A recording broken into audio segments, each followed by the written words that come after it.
The boy would always pretend to do the laundry while watching the woman behind him. And when she turned away, the boy smiled with satisfaction. He sneaks up to the woman's washing machine. And with no money, he doesn't miss a chance to do his laundry for free. And that's how the boy survives. Since he was abandoned by his parents when he was a child, Mike has always been alone, and sometimes the leftover popcorn is his dinner for the day. Although at 16 years old, he is 2 meters tall, but his IQ is only 80. His father disappeared when he was a week old, and his mother was a real drug addict. So Mike spent his childhood moving from foster home to foster home. But the families didn't really care about Mike. They were just trying to get government subsidies, and when they saw how much Mike could eat, they tried to kick him out of the house like a soccer ball. Luckily, Mike had an aptitude for ball games, and despite his awkward size, his agility was surprising. So the foster family recommended him to the athletic trainer at the parochial school. After watching Mike's performance, the coach realized that the boy in front of him was an athletic prodigy, and so the boy was enrolled in a private school. In class,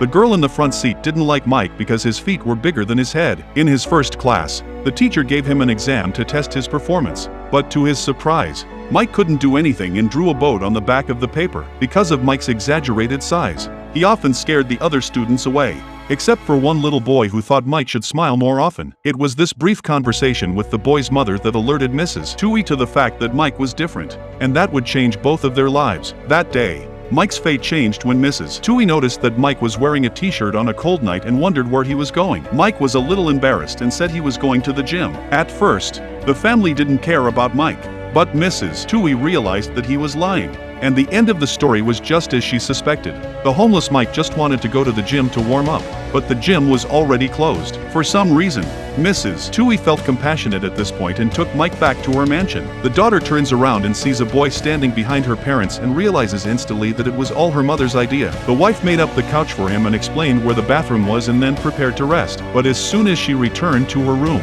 she began to question her decision because she didn't know him at all, and she was afraid that Michael would steal her things. But all her fears were unwarranted. The next morning, Michael had left the room and had folded the covers neatly. The wife realizes that Mike is not like the other boys. He is a good boy.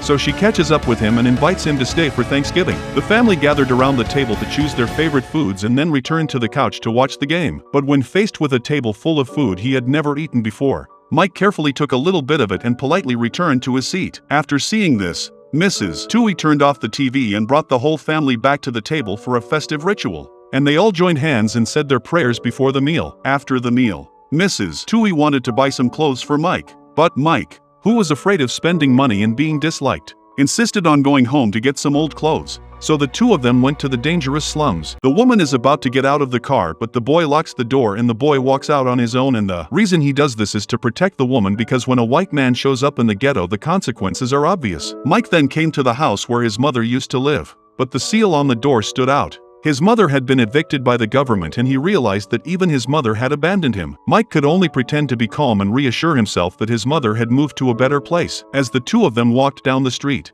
Mrs. Tui was disturbed by the variety of homeless people. The two of them went into a plus-size clothing store because it was the first time he had ever been in a store. Mike was very nervous and looked around, but there was nothing he liked, so Mrs. Tui told him to make his own decision. So Mike chose the cheapest one in the store. The next day, Mike wore his new uniform to school, and his wife's young son loved to cling to him because it made little Sean feel noticed. In the evening, Mrs. Tui asked Mike if he wanted to stay a while, and if so, she would prepare a room for him. Mike was adamant that he didn't want to go anywhere. That day Mrs. Tui came to the school because her son had changed Michael's emergency contact to himself, so the teacher needed to let him know how Michael was doing. In the tests, Michael's learning and imaginative skills were poor, but his sense of protection was higher than that of the other children. The wife prepared a clean room for Mike, and for the first time since birth he had his own bed. Perhaps the things that the common man doesn't care about are the things that the poor man can only dream of. Once he had a place to sleep, Mike's studies followed, and after a while, Mike's grades improved dramatically and he was given the opportunity to play on the varsity team.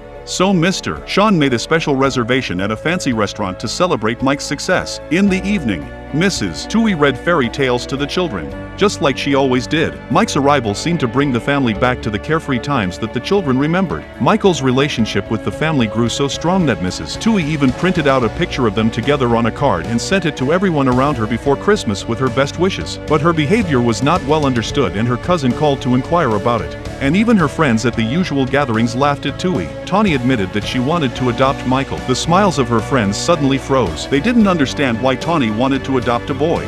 But her firm attitude made the others feel her determination. But one woman reminded her that he was a big black man living under the same roof as her daughter. "Aren't you worried?" At night, Tui found her daughter to ask her what she really thought. But her daughter was very understanding and didn't care about what was being said about her at school, but instead was very concerned about what was happening to Mike. And the little Sean is not to mention that in the school every day to stick to Mike, not to say that he often told others that Mike is his big brother. Growing up in a loving home, a child's heart is also very kind. Gradually, Mike's relationships at school grew stronger and stronger, and children no longer rejected him and asked him to play with them. But Mike was still looked at differently in front of his older classmates, because he didn't want to bring shame to his family, because he didn't want to bring gossip to his family. Michael always stayed away, but after some hesitation, Clint chose to sit with Michael. Maybe that's what family is all about.